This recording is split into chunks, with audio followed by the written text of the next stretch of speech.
ইমোতে কল দিলে বা কল আসলে মোবাইলের আলো বন্ধ হয়ে যায়। এই সমস্যা কিভাবে সমাধান করবেন?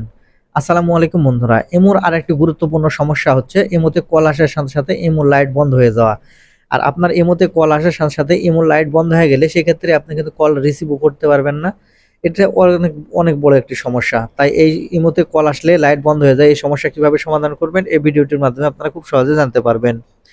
এই ভিডিওটিতে আমি আপনাদের দেখাতে চলেছি ইমোতে কল আসলে কিভাবে লাইট বন্ধ হওয়ার সমস্যার সমাধান করতে হয়। তো মূল ভিডিওতে যাওয়ার আগে ছোট্ট একটা রিকোয়েস্ট করব, ভিডিওটিতে একটা লাইক দিয়ে দিবেন। তো সেজন্য সর্বপ্রথম আপনারা ইমো অ্যাপ্লিকেশনটা ওপেন করে নেবেন। তাহলে উপরের দিকে লক্ষ্য করলে এখানে আপনারা প্রোফাইল আইকন পাবেন। প্রোফাইল আইকনের ক্লিক করলে এখানে নিচে আপনারা সেটিংস আইকন দেখতে পাবেন। আপনারা এখন এখান থেকে এই সেটিংস আইকনের উপর ক্লিক করবেন।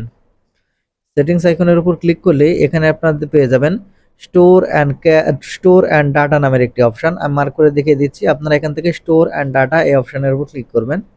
ক্লিক করলে এখানে আপনারা প্রথমে দেখতে পাবেন লো ডাটা মোড, এটা অফ করা আছে। আপনারা এখান থেকে লো ডাটা মোড এই অপশনের উপর ক্লিক করবেন। ক্লিক করার পর এখানে ডান পাশে একটি এনেবল বাটন দেখতে পাবেন।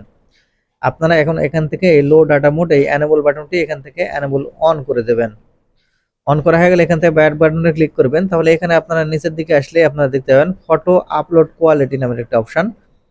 আপনারা এখন এখান থেকে ফটো আপলোড কোয়ালিটি এই অপশনের উপর ক্লিক করবেন।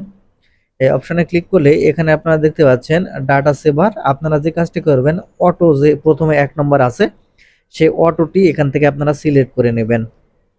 এখানে অটো সিলেক্ট করা হয়ে গেলে এখন এখান থেকে আপনার ইমোর কাজ শেষ। এখন থেকে এখান থেকে ব্যাক বাটনে ক্লিক করবেন। এখন আপনাদের মোবাইলের সেটিংসে কিছু কাজ করতে হবে। সেজন্য আপনারা সরাসরি আপনার মোবাইলের যে সেটিংস আছে আপনার মোবাইলের সেটিংস ওপেন করে নেবেন। আপনার মোবাইলের সেটিংস ওপেন করে নিলে এরকম ইন্টারফেসে নিয়ে আসবে। এখন এখান থেকে আপনারা খুঁজে বের করবেন অ্যাপ অ্যান্ড নোটিফিকেশন, বা আপনার মোবাইলে অ্যাপ ম্যানেজমেন্ট যদি থাকে সেটাতে হবে। আপনারা এখান থেকে যেটাই থাকে আপনারা ক্লিক করবেন। ক্লিক করলে এখানে আপনারা পেয়ে যাবেন সি অল অ্যাপস বা অল অ্যাপস, যেটাই থাক আপনারা এখান থেকে আপনি ক্লিক করবেন। ক্লিক করলে এখান থেকে আপনার মোবাইলে যতগুলো অ্যাপ্লিকেশন ইনস্টল করে রেখেছেন সবগুলো চলে আসবে। আপনি এখান থেকে নিচের দিকে স্ক্রল করে একবারে চলে আসবেন। আসলে এখান থেকে আপনারা ইমো অ্যাপ্লিকেশনটি খুঁজে বের করার পর ইমোতে ক্লিক করবেন। ক্লিক করে এখানে সর্বপ্রথম আপনারা দেখতে পাবেন পারমিশন। আপনারা এখন এখান থেকে পারমিশনের উপর ক্লিক করবেন। পারমিশনের উপর ক্লিক করলে এখানে যতগুলো দেখতে পাচ্ছেন পারমিশন অ্যালাউ করা আছে, ঠিক আপনার ইমোতেও সবগুলো পারমিশন এখান থেকে আপনারা অ্যালাউ করে রাখবেন। তারপর এখান থেকে ব্যাক বাটনে ক্লিক করলে এখান দেখতে পাবেন স্টোর অ্যান্ড ক্যাশ নামের অপশন। আপনারা এখন এখান থেকে স্টোর অ্যান্ড ক্যাশ এই অপশনের উপর ক্লিক করবেন। ক্লিক করার পর এখান থেকে আপনারা ক্লিয়ার ক্যাশ করতে হবে। সেজন্য এখানে দেখতে পাচ্ছেন এর ডান পাশে উপরে আপনার লক্ষ্য করলে এখান থেকে ক্লিয়ার ক্যাশ নামের অপশন পাবেন। আপনার ক্লিয়ার ক্যাশ অপশনে ক্লিক করলে দেখতে পাবেন এবার ক্যাশ ডেটা যতগুলো আছে সবগুলো কিন্তু এখান থেকে ক্লিয়ার হয়ে যাবে।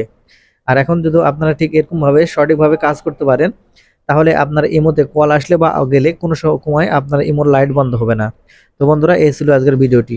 ধন্যবাদ ভিডিওটি দেখার জন্য।